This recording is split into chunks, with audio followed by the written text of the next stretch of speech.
Hello Radhe Radhe. Welcome back to my channel. तो दोस्तों आज की वीडियो में हम लोग चैप्टर 3 देखेंगे, पेपर थर्ड का। ठीक है, और इसका नाम है, देख लीजिए, पहले मैं दिखा दूँ आपको। हाँ देखिए, चैप्टर 3 है और इसका नाम है प्रभावशाली शिक्षण में पाठ्यक्रम की भूमिका। तो देखिए, इससे पहले हम लोग दो सीरीज खत्म हो चुकी है। पहले तो देखिए पवन सीरीज के हम लोगों ने पूरा पूरा मतलब कि पेपर फर्स्ट, सेकेंड, थर्ड और फोर्थ, ठीक है, थर्ड में हम लोगों ने योगा को देखा है। फिर इसके बाद पवन सीरीज को ख़त्म करने के बाद हम लोगों ने स्टार्ट करा था एग्जाम टाइम गोल्ड सीरीज, ठीक है, जिसपे से पेपर फर्स्ट और सेकंड कंप्लीट हो चुका है। जिन्होंने नहीं देखा है वो जाके एक बार देख ले, पूरी प्लेलिस्ट बनी हुई है। ठीक है, अब इसके बाद हम लोगों ने स्टार्ट करा था थर्ड पेपर, जिसमें दो चैप्टर हमारे कंप्लीट हो चुके हैं और थर्ड चैप्टर आज से स्टार्ट कर रहे हैं। ठीक, अब चलिए स्टार्ट करते हैं, और जिन्होंने नहीं देखा है वो प्लेलिस्ट में जाके अपना अपना देख लें। चलिए, पहला देखिए, इसमें दिया गया है कि प्रभावशाली शिक्षण में पाठ्यक्रम की भूमिका। ठीक है, पाठ्यक्रम की भूमिका जो है बताई गई है इस पे। और पहला पॉइंट इस पे दिया गया, प्रभावशाली शिक्षा प्रक्रिया के 3 स्तंभों में पाठ्यक्रम एक महत्वपूर्ण कड़ी है। इस पे दिया गया है प्रभावशाली शिक्षण प्रक्रिया में शिक्षक और शिक्षार्थियों के मध्य पाठ्यक्रम प्रक्रिया प्रभावशाली ढंग से चलती है और शिक्षा की सफलता प्रभावशाली पाठ्यक्रम पर आधारित है। प्रभावशाली शिक्षण का पाठ्यक्रम आने वाली पीढ़ी को परंपरागत मूल्यों, सामाजिक, सांसारिक धरोहरों और को हस्तांतरित करता है। इस प्रकार यह सामाजिक परिवर्तन में महत्वपूर्ण भूमिका निभाता है।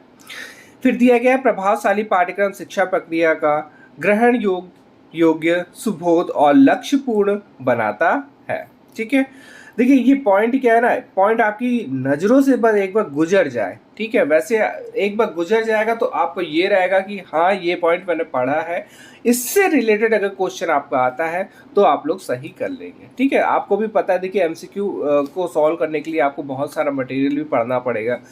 कौन सा क्वेश्चन किस पॉइंट से दे दिया जाए नहीं पता है। ठीक है, ये भी आपको देखिए, वैसे तो सबसे सही है कि आप जो पढ़ रहे हैं वो तो ठीक है, बट ये एग्जाम टाइम जो गोल्ड सीरीज है ये मान के चलिए एक समरी टाइप में है। पूरा एक चैप्टर का एक समरी टाइप में यहाँ पहले थ्योरी दी गई है, फिर उसके एमसीक्यूज दी गई हैं। ठीक है, तो एमसीक्यूज सीरीज की जितने भी बुक्स हैं, ठीक है, एमसीक्यू बात कर रहे हैं हम खाली, उसमें से सबसे अच्छी आपकी एग्जाम टाइम है। ठीक है, इसको आप कंप्लीट कर लेंगे तो आपको बहुत अच्छा कवर हो जाएगा।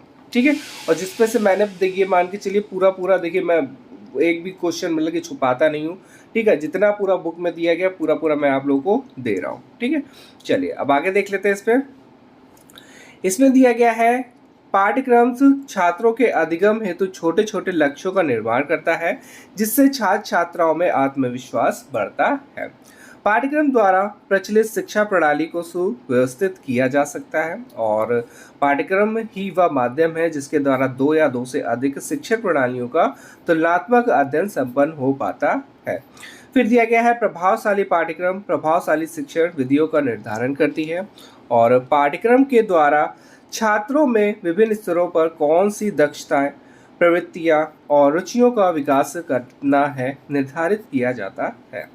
छात्रों की शिक्षण संबंधी आवश्यकताओं की पूर्ति पाठ्यक्रम द्वारा पूरी की जाती है, और पाठ्यक्रम के द्वारा शिक्षा के विविध स्तरों तथा कक्षाओं के पाठ्य सामग्री का निर्धारण करने में सहायता मिलती है।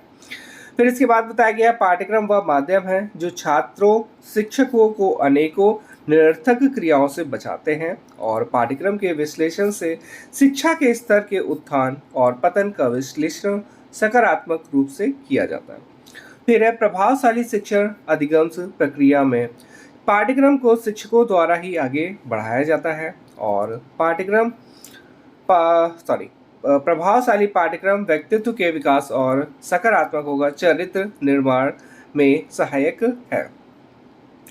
फिर दिया गया है इस पे, प्रभावशाली पाठ्यक्रम व्यक्तित्व के विकास और सकारात्मक चरित्र निर्माण में सहायक है। प्रभावशाली पाठ्यक्रम समाज, राष्ट्र और उसके नागरिकों में राष्ट्र प्रेम, अच्छी नागरिकता और राष्ट्र के प्रति कर्तव्य की भावना पैदा करता है, और पाठ्यक्रम निरंतर और क्रमानुसार अनुभवों का परिणाम है। फिर दिया गया एक प्रभावशाली शिक्षक ही अच्छा शिक्षण प्रदान कर सकता है और पाठ्यक्रम शैक्षिक प्रक्रिया की मेरुदंड है। फिर दिया गया है प्रभावशाली शिक्षण वह है जिससे अधिकांश शिक्षण उद्देश्यों की प्राप्ति की जा सके और विषयगत या विषय केंद्रित पाठ्यक्रम विषयों पर केंद्रित होता है और पाठ्यक्रम शिक्षक और शिक्षार्थी के मध्य शिक्षा प्रक्रिया को मजबूत, जीवंत, सकारात्मक और स्वदेश बनाता है। फिर दिया गया है शिक्षण को प्रभावशाली बनाने के लिए उसके विभिन्न कार्यों को सही ज्ञान होना आवश्यक है और प्रभावशाली शिक्षण के 3 पहलू क्यों, कैसे और क्या है। ठीक है, तो ये भी क्वेश्चन आपसे आ सकता है कि प्रभावशाली शिक्षण के कितने पहलू हैं, तो 3 पहलू हैं। कौन कौन से? क्यों, कैसे और क्या। फिर आगे दिया गया है पाठ्यक्रम शिक्षा के अंगों यानी उद्देश्य, शिक्षण प्रक्रिया और शिक्षक, शिक्षार्थी, मूल्यांकन आदि सभी को सहायता पहुंचाता है। फिर दिया गया है गृह कार्य का साधन है जो छात्रों को स्वयं अभ्यास करके सीखने का अवसर प्रदान करता है और पाठ्यक्रम के द्वारा शैक्षिक नियोजन में, शैक्षिक कैलेंडर निर्माण में, परीक्षा प्रश्न निर्माण में, परीक्षा तिथि निर्धारण में, पाठ्य पुस्तकों के निर्माण में भी सहायक होता है या निर्माण में भी सहायक है। ठीक है, फिर दिया गया है इस पे पाठ्यक्रम मूल्यांकन प्रक्रिया को सहज, सरल और वैज्ञानिक बनाता है। ठीक है, जो पाठ्यक्रम है मूल्यांकन प्रक्रिया को कैसा बनाता है? सहज बनाता है, सरल बनाता है और वैज्ञानिक बनाता है। आप देखिए यहाँ पे दिया गया है प्रभावशाली शिक्षण की प्रमुख समस्याएं। क्या क्या समस्याएं हैं वो दिया गया है यहाँ पे। समस्याओं में बड़ी कक्षाओं की समस्या, सेकंड दिया गया सामूहिक कार्य की समस्या प्रमुख है, तो 2 समस्या इससे प्रमुख है। फिर इसके बाद दिया गया है उद्देश्यों की प्राप्ति हुई या नहीं इसका निर्धारण मूल्यांकन करता है। ठीक, अब देखिए अध्यापक की पाठ्यक्रम विकास में भूमिका, जो अध्यापक की भूमिका है पाठ्यक्रम विकास में वो क्या क्या है। सबसे पहले दिया गया पाठ्यक्रम विकास का सर्वाधिक महत्वपूर्ण अधिकरण शिक्षक या अध्यापक है। प्रभावशाली शिक्षक के 3 गुण होते हैं। कौन कौन सी? एक तो योग्यता हो गया, कुशलता हो गया और उपलब्धियां हैं। फिर इसके बाद दिया गया है पाठ्यक्रम विकास में सर्वाधिक महत्वपूर्ण भागीदारी अध्यापक की होती है और अध्यापक में ज्ञान, अनुभव, व्यावसायिक उत्तरदायित्व की प्रबल भावना होती है जो पाठ्यक्रम नियोजन में शक्ति का स्रोत सिद्ध होता है। फिर इसके बाद दिया गया है अध्यापक की भागीदारी के बिना पाठ्यक्रम विकास की कल्पना भी नहीं की जा सकती है और पाठ्यक्रम नियोजन व विकास में अध्यापकों की प्रत्यक्ष भागीदारी आवश्यक है। फिर दिया गया है शिक्षक पाठ्यक्रम को लागू करता है और अनुदेशात्मक योजनाओं को कार्यान्वित करता है। फिर दिया गया अध्यापक को संपूर्ण पाठ्यक्रम विकास के क्रियाकलापों का अंग होना चाहिए और शिक्षक को पाठ्यक्रम योजना व विकास के प्रत्येक चरण, उद्देश्य निर्माण से लेकर मूल्यांकन व पाठ्यक्रम निष्पादन तक शामिल होना चाहिए। नेक्स्ट पॉइंट दिया गया है पाठ्यक्रम विकास निरंतर चलने वाली एक ऐसी प्रक्रिया है जो कभी समाप्त नहीं होती है। विश्व के अधिकांश देशों में वर्तमान समय में पाठ्यक्रम विकास कार्य में अध्यापकों की भागीदारी सुनिश्चित की जा रही है और दिया गया है अध्यापक अपने शिक्षण में पाठ्यक्रम का प्रयोग करता है, इसीलिए पाठ्यक्रम की रचना सृजन में उसकी भूमिका महत्वपूर्ण है। फिर बताया गया है अध्यापक पाठ्यक्रम से सीधा जुड़ा होता है, अतः वह उसकी कमियों को भली प्रकार समझकर उसमें सुधार के सुझाव देता है। फिर आगे दिया गया है, अब देखिए आगे है जो एमसीक्यूज है इस वीडियो के, मतलब कि सॉरी इस चैप्टर के, तो इस पे से मैंने अभी कुछ एमसीक्यूज को उस पे लिए हैं। फिर इसके बाद हमारे नेक्स्ट पार्ट में कुछ एमसीक्यूज रहेंगे। ठीक है, तो चलिए अब देखते हैं एमसीक्यूज को। तो देखिए सबसे पहला जो दिया गया है इस पे कि शिक्षा कैसी चलने वाली प्रक्रिया है। अभी तक तो थ्योरी आप लोग देख रहे थे तो वो वन लाइनर थी। ठीक है, अब एग्जाम में कैसे क्वेश्चन पूछा जाएगा वो इससे आप लोग को समझ में आएगा। ठीक है, तो सबसे पहला ही क्वेश्चन इस पे दिया गया शिक्षा कैसी चलने वाली प्रक्रिया है। पहले ऑप्शन में दिया गया छात्रावस्था तक या फिर 25 वर्ष की आयु तक या फिर जीवन पर्यंत चलने तक या फिर इनमें से कोई नहीं। तो इसका आंसर हो जाएगा आपका सी ऑप्शन। फिर दिया गया शिक्षण प्रक्रिया में कितने चर होते हैं, 1, 2, 3 या फिर 4। तो इसका आंसर हो जाएगा आपका सी ऑप्शन। फिर दिया गया है मानसिक, शारीरिक, बौद्धिक, व्यवसायिक, सांस्कृतिक एवं आध्यात्मिक किस प्रकार के पहलू हैं, सर्वांगीण विकास के या फिर सभ्यता, संस्कृति, हस्तांतरण विकास।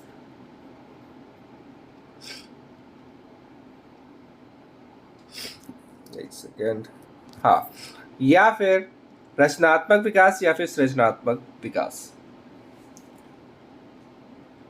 और इसका आंसर हो जाएगा सर्वांगीण विकास। नेक्स्ट है क्वेश्चन, और इसमें दिया गया प्रभावशाली पाठ्यक्रम विषय वस्तु और डैश का समूह है, विनियोजित कार्यक्रम या फिर नियोजित अनुभव या फिर शिक्षण प्रशिक्षण का या फिर उक्त में कोई नहीं। और इसका आंसर हो जाएगा बी ऑप्शन। ठीक है, चलिए आगे देखते हैं। कथन दिया गया, देखिए काफी इंपॉर्टेंट है ये। और इसमें दिया गया शैक्षिक उद्देश्यों की सहायता से केवल पाठ्यक्रम की ही रचना तथा अनुदेशन के लिए निर्देशन ही नहीं दिया जाता, बल्कि ये मूल्यांकन की प्रविधियों के विशिष्टीकरण में भी सहायक होते हैं। उक्त कथन किसका है? इस पे दिया गया है रेमंड हॉर्न का है, बीएस ब्लूम का है या फिर अलेक्जेंडर का है या फिर सीवी वुड का है। और इसका आंसर हो जाएगा आपका बी ऑप्शन। नेक्स्ट क्वेश्चन दिया गया, शिक्षकों के सार्थक और एवं क्रमबद्ध अध्ययन करने के लिए किसका महत्वपूर्ण साधनों के रूप में प्रयोग किया जा सकता है? ऑप्शन दिया गया छात्रों का, कक्षा का, पाठ्यक्रम का या फिर विद्यालय निधि का। और इसका आंसर हो जाएगा सी ऑप्शन। ठीक है, नेक्स्ट है प्रभावशाली पाठ्यक्रम निर्माण से क्या सहायक है? अधिगम है, शिक्षण है या फिर प्रधानाचार्य है या फिर ए एवं बी दोनों है। तो इसका आंसर हो जाएगा डी ऑप्शन। फिर है छात्रों को स्वयं अभ्यास करके सीखने के लिए अवसर कौन प्रदान करता है? ऑप्शन दिया गया है कक्षा कार्य, गृह कार्य, परीक्षाओं में रिवीजन या फिर परीक्षा परिणाम। और इसका आंसर हो जाएगा बी ऑप्शन, गृह कार्य। चलिए आगे देखते हैं। क्वेश्चन दिया गया यहाँ पे 9 नंबर, और इसमें है किसी भी कार्य को करने से उसके पूर्व निश्चित उद्देश्यों की प्राप्ति हो सके, यहाँ पे हो सके होगा या नहीं, इसका ज्ञान क्या कहलाता है? शिक्षा ज्ञान, कक्षोन्नति या फिर मूल्यांकन या फिर अनुमान। और इसका आंसर हो जाएगा सी ऑप्शन, मूल्यांकन। फिर दिया गया है व्यक्ति, समाज एवं राष्ट्र के उत्थान का प्रमुख साधन क्या है? शिक्षा है, साक्षरता है या फिर वैधता है या उक्त में कोई नहीं। और इसका आंसर हो जाएगा ए ऑप्शन, शिक्षा है। नेक्स्ट है क्वेश्चन नंबर 11, इसमें दिया गया प्रभावी शिक्षण के लिए पाठ्यक्रम के लिए आवश्यक बिंदु क्या है? उद्देश्यपूर्ण, लचीलापन, समुचित सकारात्मक वातावरण या फिर उक्त सभी। तो इसका आंसर हो जाएगा डी ऑप्शन। फिर है प्रभावशाली शिक्षण परियोजना पद्धति किस पर केंद्रित है? पाठ्य पुस्तक केंद्रित है या फिर शिक्षक केंद्रित है या फिर शिक्षार्थी केंद्रित है या खेल केंद्रित है? और इसका आंसर हो जाएगा सी ऑप्शन।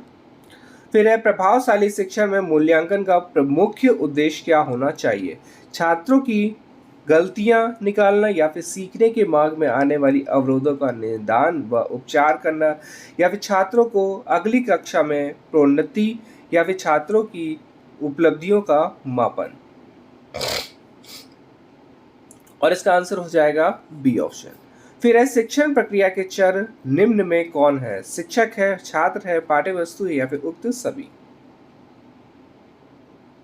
और इसका आंसर हो जाएगा डी ऑप्शन। ठीक है, सभी हो जाएंगे इस पे।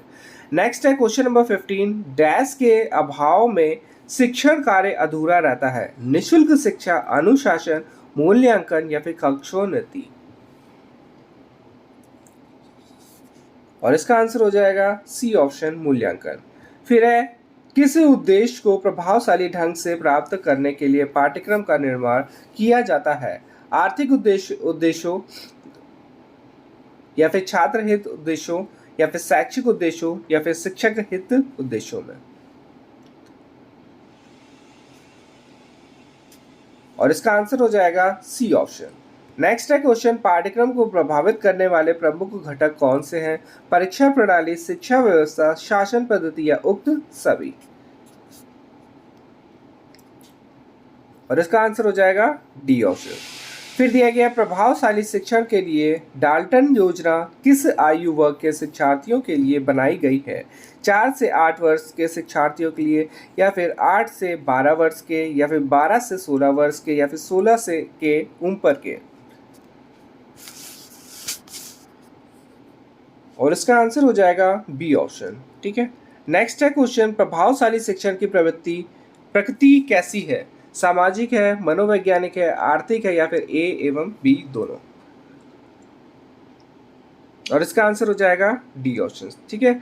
अब नेक्स्ट और लास्ट क्वेश्चन है इस वीडियो का, और इसमें दिया गया है प्रभावी शिक्षण में अध्यापकों की उदासीनता का कारण है विषयों पर व्यापक ज्ञान का अभाव, या फिर पुरातनपंथी एवं कठोर अहंकारी विचारधारा, या फिर आत्मविश्वास का अभाव एवं आर्थिक स्थिति का गिरना, या फिर उक्त सभी। और इसका आंसर हो जाएगा डी ऑप्शन। ठीक है। पूरे इसके ऑप्शन सही है। अब देखिए, इस वीडियो में हम लोगों ने, ये पहला ही पार्ट था हमारा चैप्टर 3 का, ये फर्स्ट पार्ट है। ठीक है। एंड इसके बाद चैप्टर 3 का सेकंड पार्ट आएगा, और इस पे हम लोग एमसीक्यूज को देखेंगे, और जो इम्पोर्टेंट एमसीक्यूज है इस पे। ठीक है। तो देखिए, थोड़ा सा लेट तो हो गया है, और लेट किस वजह से हुआ है ये आप लोग को पता ही है। 26 एंड 27 को मेरी ड्यूटी लगी हुई थी वीडियो री एग्ज़ाम में, जिसके कारण ये 2 दिन क्लासेस नहीं हो पाई। फिर इसके बाद एक दिन 28 को मेरे काम पड़ गए, जिसके कारण उस दिन भी क्लास नहीं हो पाई। ठीक है। हुई थी बट थोड़ी सी कमी थी। ये 3 दिन के चक्कर में थोड़ा सा लेट हो जाएगा, और अब जो शेड्यूल है वो 6 से 7 जुलाई तक की आप लोगों के पूरा ये जो एग्ज़ाम टाइम गोल्ड सीरीज़ है, इसको मैं कंप्लीट करवा दूंगा। ठीक है। तो अभी देखिए, आज है अपना 30 जून, जिसपे से अभी हम लोग चल रहे हैं 3rd चैप्टर पे। ठीक है। और ये आज कोशिश करेंगे 4th चैप्टर तक की या 5th चैप्टर तक की आज कंप्लीट कर लें। फिर इसके बाद देखिए, सिंगल चैप्टर रहेंगे। 12 चैप्टर आपको मैंने पहले ही बता दिया कि 12 चैप्टर टोटल हैं, वो भी जल्द से जल्द कंप्लीट कर लेंगे। तो हमारा टारगेट ये रहेगा कि 3 तारीख तक ये वाला पूरा कंप्लीट कर लेना, और 3 से ही स्टार्ट करना योगा। ठीक है। योगा और प्लस अदर जो हमारा सब्जेक्ट है ऑप्शनल वाला, ठीक है, मूल्यांकन वाला, वो भी स्टार्ट करना है। ठीक है। चलिए, इस वीडियो में हम लोग इतना ही रखेंगे, और जो भी नए हो सब्सक्राइब जरूर कर लीजिएगा चैनल को, क्योंकि आप लोग खुद ही जानते हैं कि अब बहुत ही इंपॉर्टेंट होने वाली एमसीक्यू सीरीज, क्योंकि एग्ज़ाम कभी भी अब आ सकते हैं। ठीक है। शेड्यूल कभी भी आ जाएगा, टाइम टेबल कभी भी आ सकता है इसका। ठीक। चलिए, मिलते हैं नेक्स्ट वीडियो में। धन्यवाद।